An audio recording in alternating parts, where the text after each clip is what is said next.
Okay, so good afternoon to our clinical instructor, Mr. Leo Vercaranto. I am John Tomas from BSN 12, and I'll be performing the return demonstration for the assessment of medication administration. Specifically, first on the oral administration or the administration medication. So, sir, may I start na po? Okay, sir, thank you po.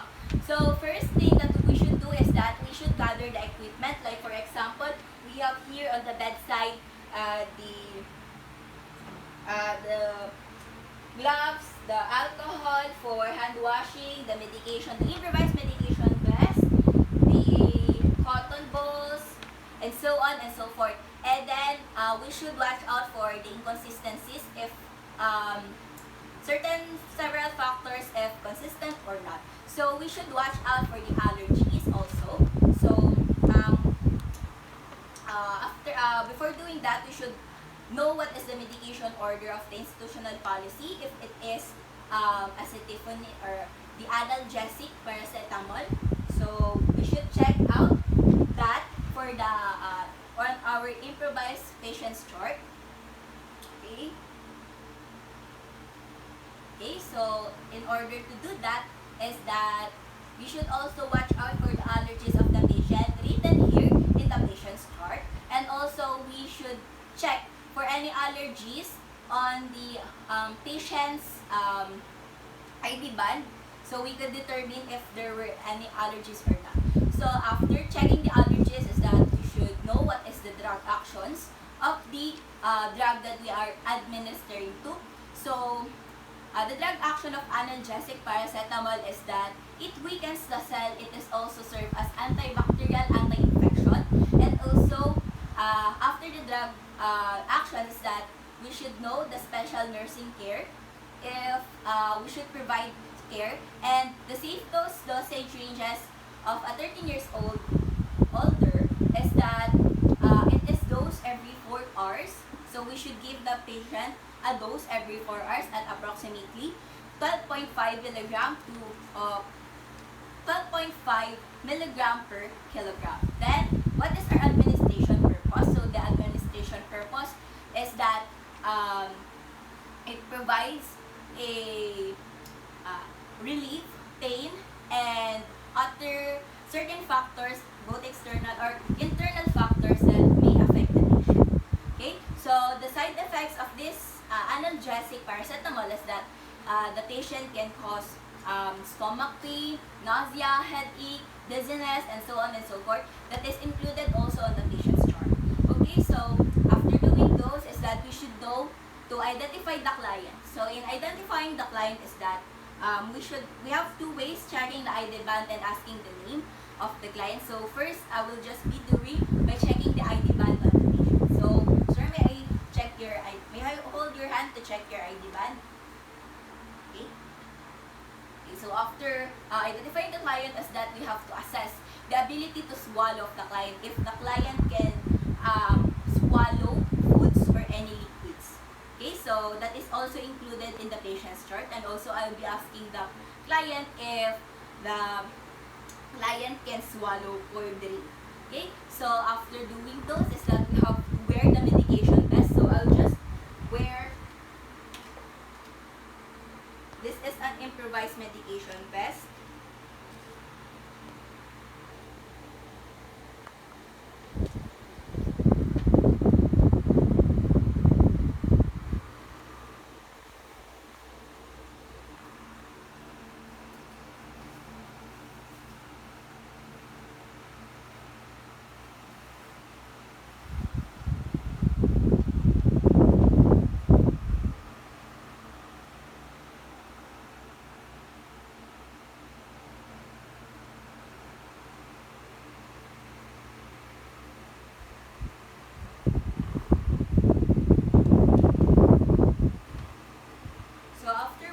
The medication vest is that we have to know what is our 12 rites of medication.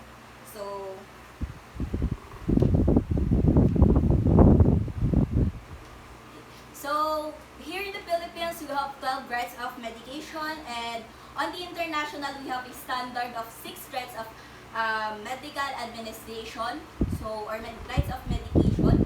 So for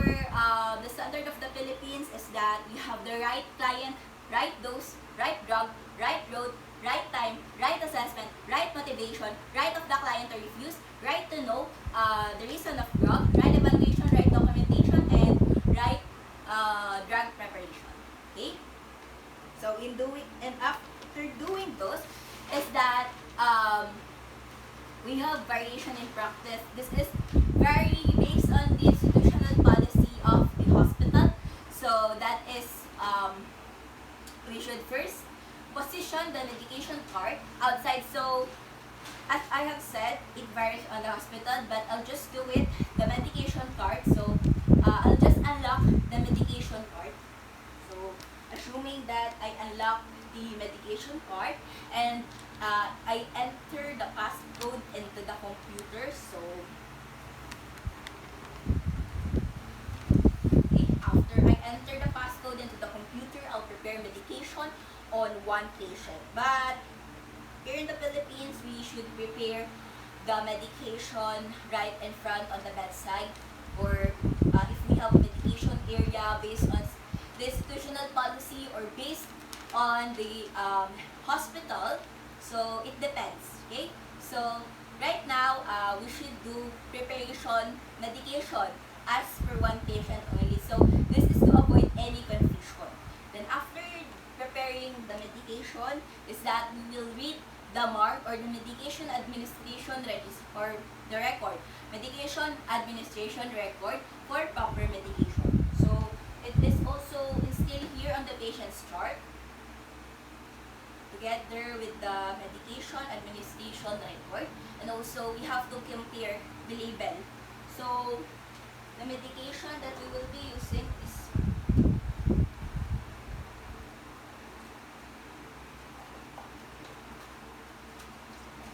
I'll just read for the expiration date of the drug, and this assuming this is the improvised analgesic paracetamol. Okay, I'll just compare it with what contents of the medication administration record is. I'll just compare if it is accurate or not. Okay, so both the substance and the medication, or the medication components and the components of medication administration record is similar. And after we compare is that we have here in the variation in practice. So again, this is varies on the institutional policy based on the hospital setting. So we should scan code bar if the hospital has a scanner. If it wasn't, or if the hospital hasn't any code bar, so we should ask or check the label of the medicine. So we should prepare the medication. So we should remember reading the medication before taking out, before opening the medication, and before giving to the patient the medication. So I'll just read it again. So the expiration date here is August 2024, which is also instilled here on our patient's chart and the medication administration record. Okay, so it says also here that 200 mg per 325 mg capsule. Okay, so after doing those, so after we prepare on the bedside of the patient the medication, as that we should know the unit dose packages placed on the disposable cup. So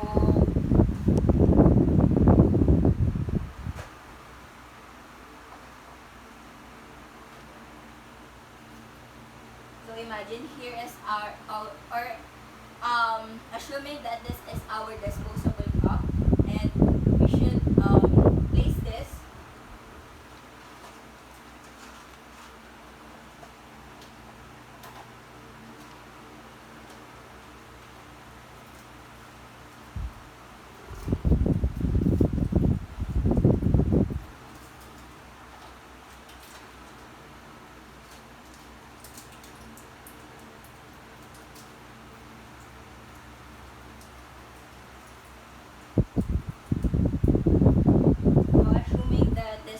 I just take out of the medication. So So I also read it. Then, assuming that this is our paracetamol. And then after doing those is that is for the unit dose packaging.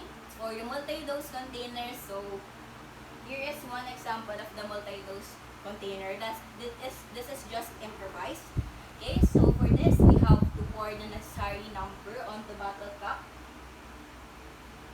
So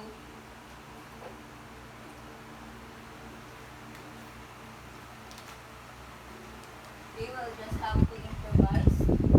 So assuming that this is an improvised disposable cup or medication cup, so we'll just pour it. Assuming that I just pour some of the liquid,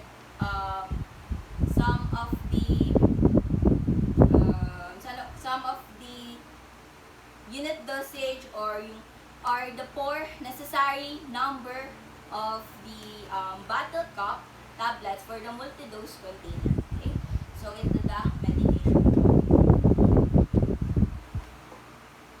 So we have also processes on that. We should also instill. So for the liquid medication, we have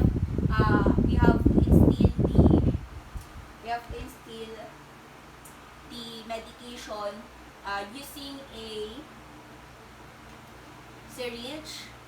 The syringe will depend on how the container or the volume that you will be using to instill on the patient. Okay, so after doing those is that you'll have to deal with the multi-dose container. So after doing on the multi-dose container is that you'll have to do the liquid medication. So we have here for the liquid medication is that we have to here is the carbocysteine solvents forte.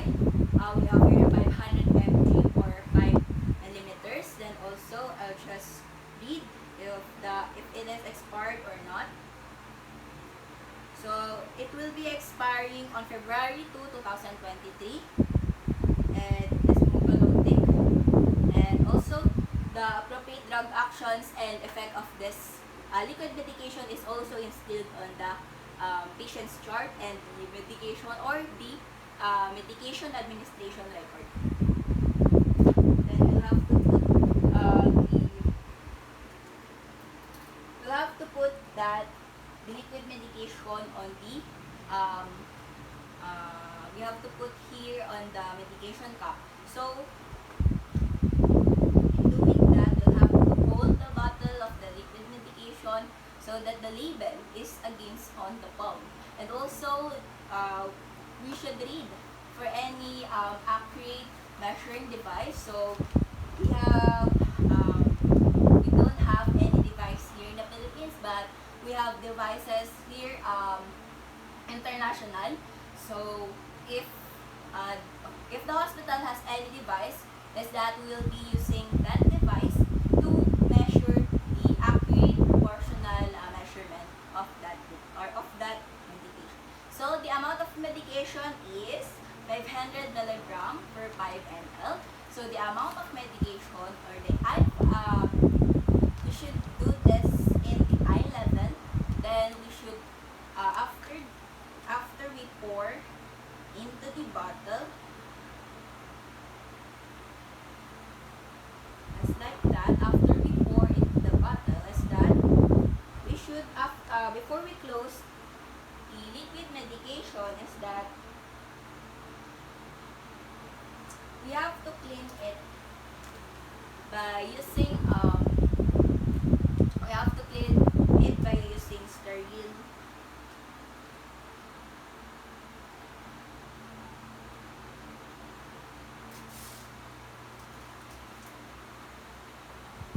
You have to clean it by using sterile or sterile pad, okay, or any white or any clean cloth, just to wipe off. And then after that, you should close it.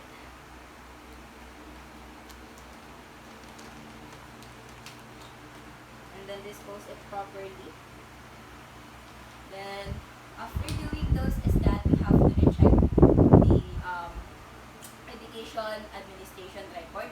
So, I'll just recheck it. I'll just compare it also with the maintenance or the contents of this liquid medication. And after doing this is that we have to transfer the medication to the bedside. Okay? So we have here the patient. Okay? So, and we have to transport the medication in bedside and keep the medication inside. Okay? Okay, so after doing the transport medication to bedside and keep inside, is that we should medication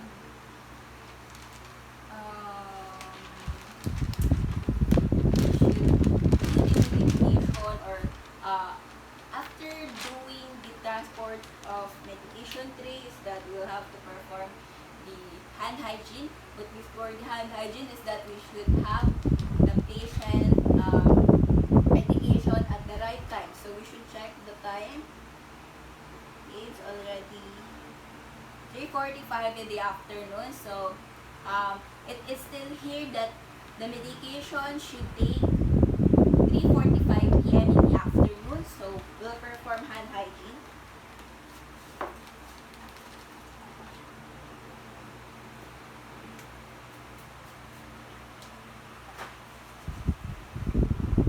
Again, this is the standard of World Health Organization in preventing the transmission of microorganisms. Then we should wear gloves.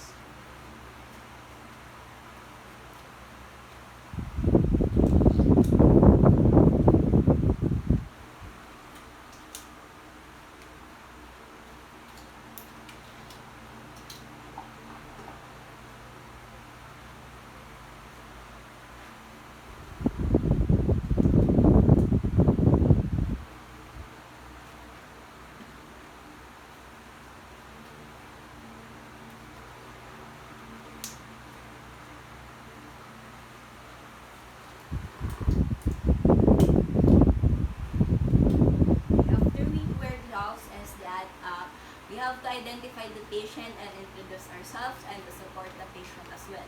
Okay, so I'll just get the medication administration record and the patient's chart.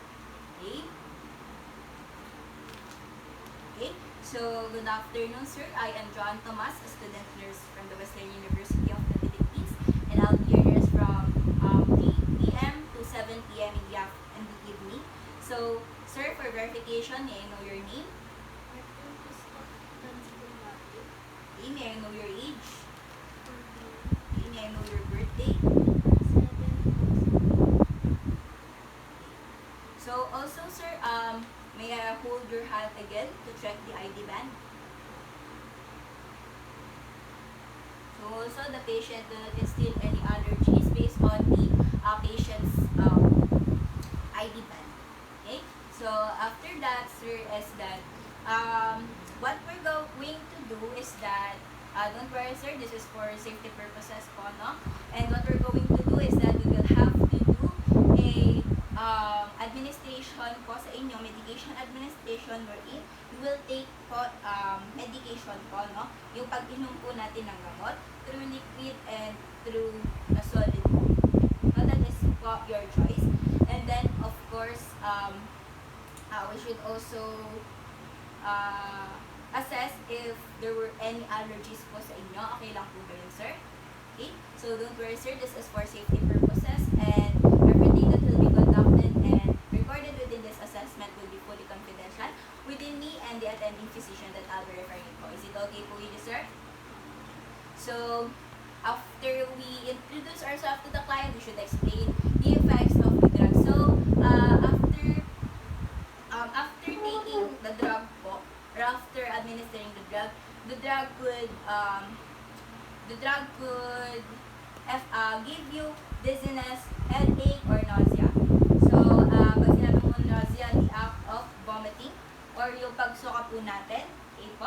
So, dizziness, that is po yung pagkahilo po natin. Okay? So, yung stomach pain po also, pwede din po tayo magkaroon ng stomach pain, sakit po sa tiyan.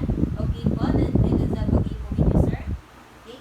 So, don't worry, sir, yung drug actions naman po natin is that papahinain niya po yung cell nyo, and at the same time, it is anti-inflammatory or anti-inflammation.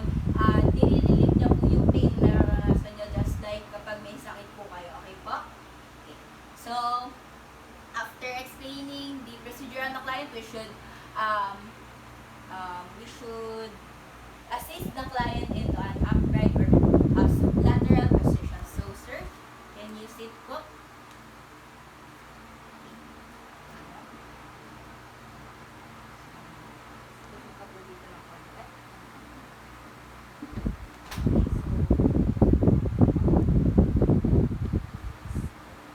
Comfortable ka po ba or gusto nyo na lang po po?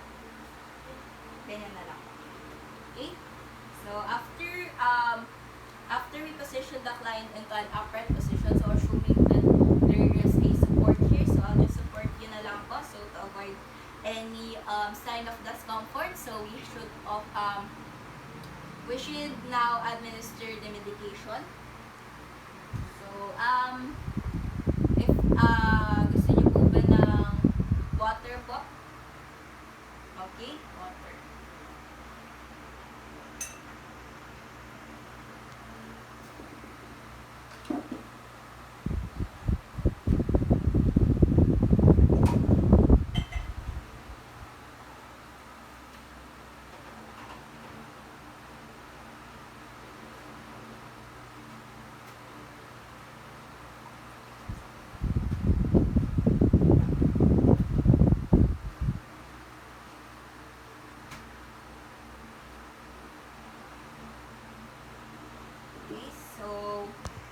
We should, ano po gusto niyo, sir, the liquid medication or the dosage wire unit dose, yung tablet po siya?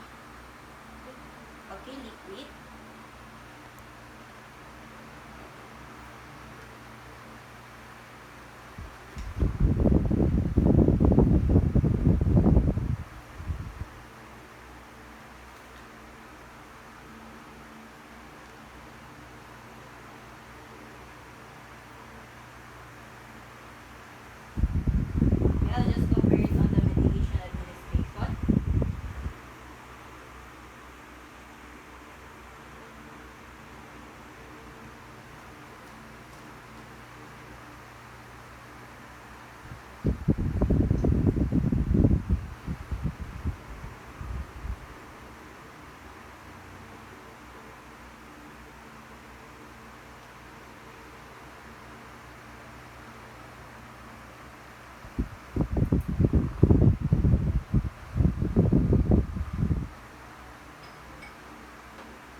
By hand or ng by water, or iaabot ko sa inyo yung water, or kayo na lang po?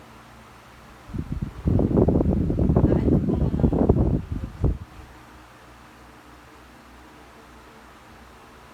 Okay. And then, water po. Okay. Thank you, sir.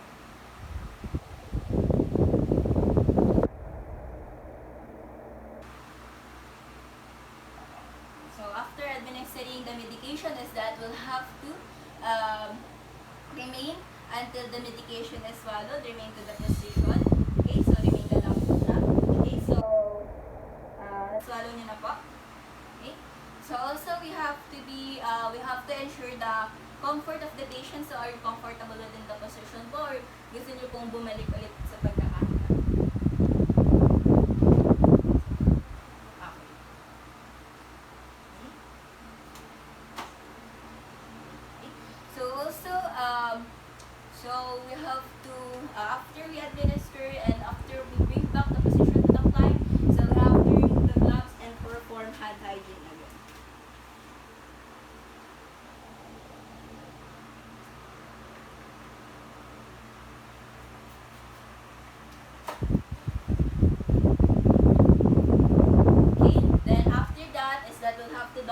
the findings.